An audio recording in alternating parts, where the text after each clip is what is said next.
اعوذ باللہ من الشیطان الرجیم بسم اللہ الرحمن الرحیم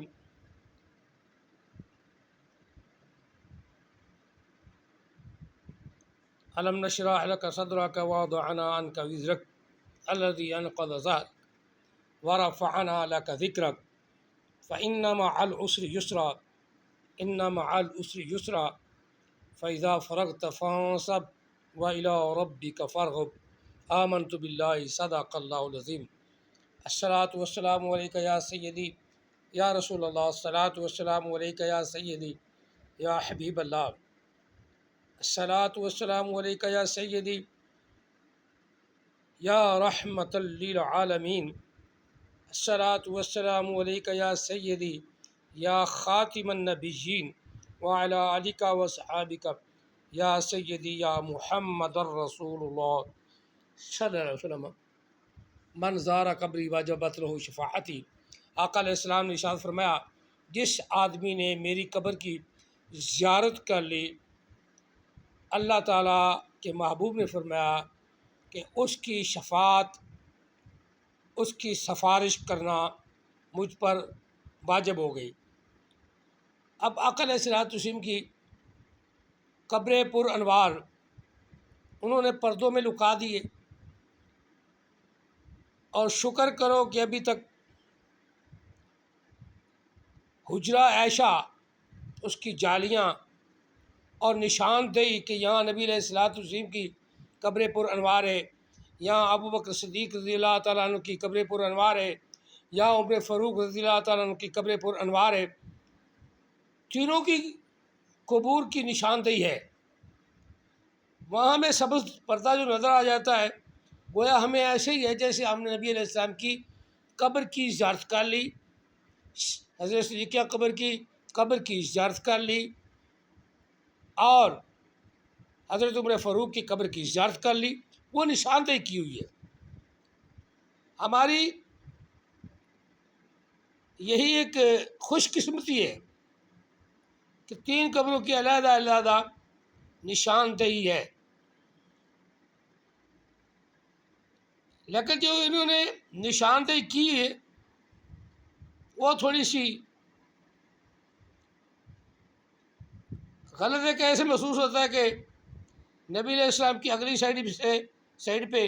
حضرت ابوبکر صدیق ہیں، ان کی اگلی سائڈ پہ عمر فاروق ہیں، جبکہ سب سے پہلی سائڈ جو ہے نا، پہلی سائڈ وہ آقا علیہ السلام کی قبر ہے، اپنا قبر مبارک ہے، اس کے بعد عمر فاروق کی قبر ہے، اس کے بعد حضرت کی قبر، اس کے بعد عمر فاروق کی قبر ہے۔ اب خانہ کعبہ کی طرف جو انہوں نے نشان بتایا نا، نشان تینوں نشان سمجھو کہ ایک طریقے انہوں نے غلطی لگا دی ہے۔ اندر جا کے دیکھیں تو پھر کچھ پتہ بھی چلے، لیکن وہ بات علیحدہ ہے۔ ہمیں زیارت قبر کی ہوئی ہے یا نہیں ہوئی، بلکہ میرا ایمان ہے کہ ہمیں آقا علیہ السلام کی قبر کی زیارت ہو گئی، جبکہ ہم نبی علیہ السلام کی قبر پر جب پڑھتے ہیں نا، الصلاۃ والسلام علیکہ یا سیدی یا رسول اللہ، وہاں ہمیں کوئی نہیں روکتا، میں بھی اونچی آواز میں پڑھتا تھا۔ کئی عشاق یعنی عاشق لوگ، عشاق لوگ زیارت کے لیے آتے ہیں، جب وہاں سے گزرتے ہیں نا زور سے پڑھتے ہیں الصلاۃ والسلام علیکہ یا رسول اللہ، اتنا زور نہیں کہ شور مچ جائے، لیکن آواز نکال کے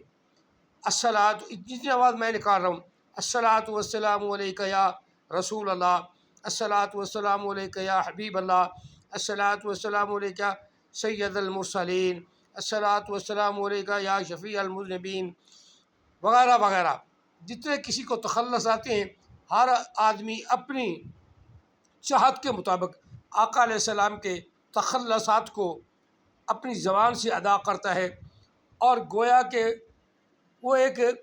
فطرتی عمل جو ہمیں فطرتی عمل میں دیا گئی اسلام کا، کہ یہاں ہماری بات، ہماری آواز نبی علیہ السلام نے سن لی۔ جب آقا علیہ السلام نے سن لیے، دور سے بھی وہ سنتے ہیں۔ ہمارا عقیدہ ہے خاص طور پہ بریلویوں کا تھا کہ جہاں مرضی آپ پڑھیں الصلاۃ والسلام علیکہ یا رسول اللہ، جہاں سے مرضی پڑھیں، نبی علیہ السلام سنتے ہیں۔ پھر دوسرا آقا علیہ السلام کا ارشاد ہے تم جس طرح بھی مجھ پر صلاۃ و سلام پڑھتے ہو وہ سلام تمہارا مجھے پیش کیا جاتا ہے، یعنی فرشتے لے کے جاتے ہیں۔ پھر وہ فرشتہ کہتا ہے کہ فلاں ابن فلاں فلاں کے بیٹے نے فلاں یا رسول اللہ آپ پر یہ سلام پڑھا ہے، اس طرح سلام پڑھا ہے، وہ پڑھ کے سناتا ہے۔ تو گویا ہمارا سلام نبی علیہ السلام کی بارگاہ میں پہنچ گیا، لہذا اس کیٹیگری میں ہم بھی آ گئے جس میں کہ واجبت من زارا قبری واجبت لہو شفاعتی، جس نے بھی میری قبر کی زیارت کی اس نے گویا اس پر میری شفاعت واجب ہوگی۔ تو گویا یہی بات ہے کہ آقا علیہ الصلوۃ والسلام ہمیں قیامت والے دن اپنی رحمت سے، اپنے کرم سے، اللہ کی اذن سے ہمیں بھولیں گے نہیں۔ انہیں پتہ ہوگا کہ فلاں میرے گندے جو امتی نے گناہ گار امتی نے مجھ پہ صلاۃ والسلام میری قبر پر آ کر، میری قبر مبارک پہ آ کے پڑھا ہے،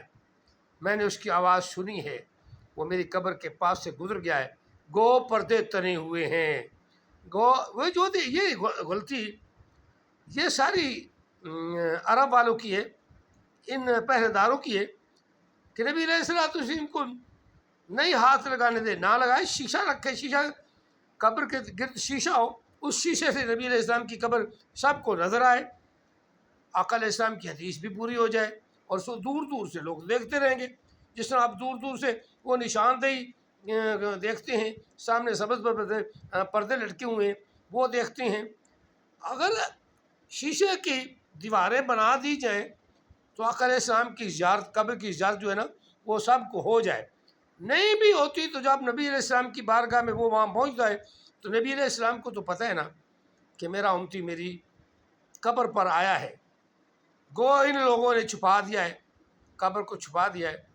تو وہ ان کی غلطی ہے، آنے والے کی غلطی نہیں۔ اللہ تعالیٰ ہمیں بار بار وہاں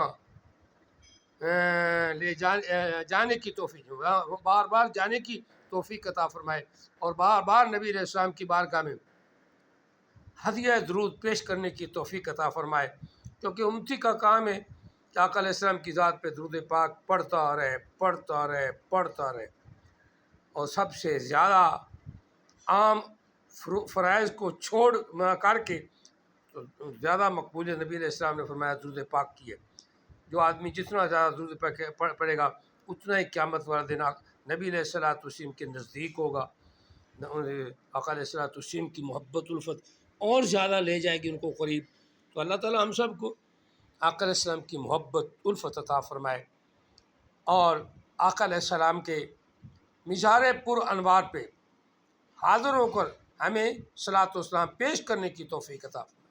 آمین ثم آمین۔ جزاکم اللہ تعالی فی الدارین واحسن الجزاء وما علینا الا البلاغ المبین۔